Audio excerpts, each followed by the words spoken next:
नमस्कार, मैं सुशांत आप सभी का स्वागत करता हूँ मेरे चैनल कैंडिड जर्नी में। मई का महीना है और केदारनाथ जी बाबा का फाटक खुल गया है। तो आइए पता करते हैं कि वहाँ पर जाए कैसे, कुल खर्च कितना होगा और ये सारी बातें मैं आपको इस वीडियो में बताऊंगा। वीडियो पसंद आई तो वीडियो को लाइक और शेयर कीजिएगा, और अगर आप चैनल पे नए हैं तो चैनल को सब्सक्राइब करना बिल्कुल भी नहीं भूलिएगा। तो लास्ट तक जरूर बने रहिए। केदारनाथ जाने के लिए आपको सबसे पहले हरिद्वार आना होगा। हरिद्वार से फिर आपको गौरीकुंड जाना होगा, जो कि 240 किलोमीटर पड़ता है। अगर आप बजट ट्रैवलर है मेरे जैसे, तो आप बस के द्वारा केवल 450 रुपये में आप गौरीकुंड पहुंच सकते हैं, जो कि 10 से 12 घंटे लेगा। अगर आप फैमिली के साथ आते हैं, अगर आप 4 लोग हैं, तो आप टूरिस्टर या फिर कार हायर कर सकते हैं, जो कि आपको 1200 से 1500 में गौरीकुंड पहुंचा देगा। और अगर आप किसी पैकेज के द्वारा आते हैं, तो आपको मिनिमम पैकेज जो आती है वो आपको 3 नाइट 2 डेज की होती है, जो कि आपको 8500 तक पड़ती है। डे 1 में आप हरिद्वार से गुप्त काशी के लिए बस से ट्रैवल करते हैं, जो कि आपके 10-12 घंटे ले लेता है। फिर आप वहीं पर रात में गुप्त काशी में ही स्टे करते हैं और आप अपना खाना खाकर सो जाते हैं।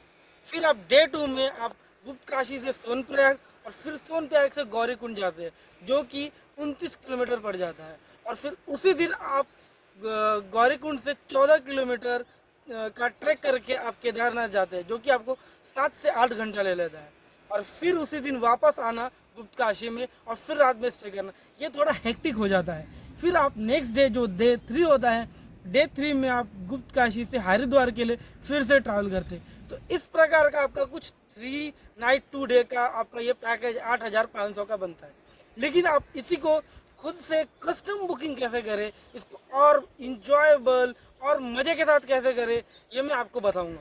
अगर आप फैमिली के साथ जा रहे हैं, फैमिली में 4 लोग हैं, तो आप जो हरिद्वार से जो आपका गौरीकुंड है वो आप कार के जरिए जा सकते हैं या टूरिस्ट से ले सकते हैं। अगर आप कार लेते हैं तो आपको 8000 तक पड़ जाएगा, जो कि आपको 2000 पर हेड आएगा, और ये बहुत ही अच्छा है और सस्ता है। या फिर आप बजट में है तो आप टूरिस्टर ले सकते हैं। अगर इसके आगे आप जब डे 1 में बात करूँ, तो डे 1 में आप हरिद्वार से गुप्त काशी जाइए और गुप्त काशी में नाइट में स्टे कर लीजिए।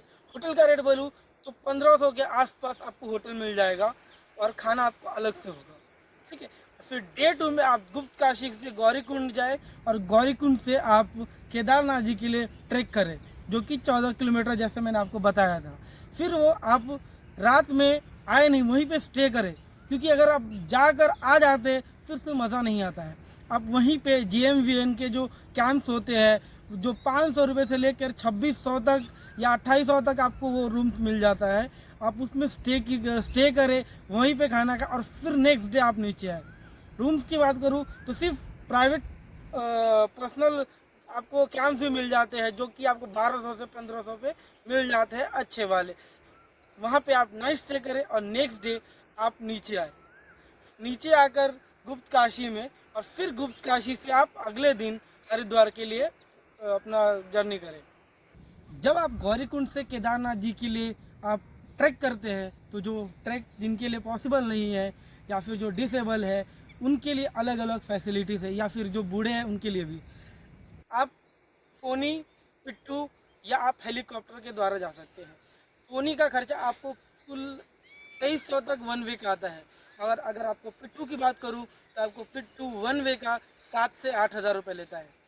और अगर आप हेलीकॉप्टर से जाते हैं तो आप डायरेक्ट फाटा चले जाइए, और फाटा से आपको दोनों साइड का आपको 8500 रुपये लगता है। और अगर आप केवल एक साइड जाते हैं, मतलब 1 वे, तो आपको 4275 रुपये लगता है।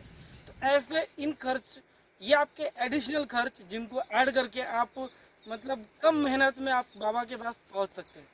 जब आप केदारनाथ बाबा जी के यहाँ JMVN के कैंप में आप स्टे करते हैं, तो आपको लगता है कि खाना का खर्च बहुत ज़्यादा होगा, बट ऐसा नहीं है। आपको ब्रेकफास्ट 60 से 70 रुपये के एवरेज में आ जाएगा, और आपका जो लंच है वो आपको केवल 120 से 130 रुपये के बीच में आ जाएगा। टोटल खर्च की बात करूँ ट्रिप की, तो आपका 6 से 7 हज़ार रुपये में पूरा ट्रिप कंप्लीट हो जाएगा। और इसके अलावा अगर आप शॉपिंग करना चाहते हैं या फिर कुछ एक्स्ट्रा आपके हैं, तो उसके लिए आपको पैसे अलग से कैरी करना पड़ेगा। लेकिन ये बात है, जो मैंने आपको ये जो आइटनरी बताया है, उसमें आप बहुत ही इंजॉय अपने मर्जी के हिसाब से सारी चीज़ें कर सकते हैं और इन्जॉय कर सकते हैं। यही चीज़ें आपको पैकेज जब लेते हैं उसमें आपको अवेलेबल नहीं होती है, वो इन्जॉयमेंट नहीं होता, क्योंकि आपको उनके हिसाब से चलना पड़ता है। सो आई होप आपको मेरी आइटिनरी पसंद आई होगी, और पसंद आई है, अगर वीडियो भी अच्छा लगा है तो वीडियो को लाइक कर दीजिए और शेयर ज़रूर कीजिएगा। और आपका सपोर्ट मुझे बहुत ज़रूरी है, तो आप नए हैं तो चैनल को सब्सक्राइब बिल्कुल भी करना ना भूलिएगा। और आप मेरे बारे में या वीडियो रिलेटेड और जानना चाहते हैं तो आप मुझे इंस्टाग्राम पे फॉलो कर सकते हैं और मुझे फेसबुक पर भी फॉलो कर सकते हैं। तब तक के लिए नमस्कार।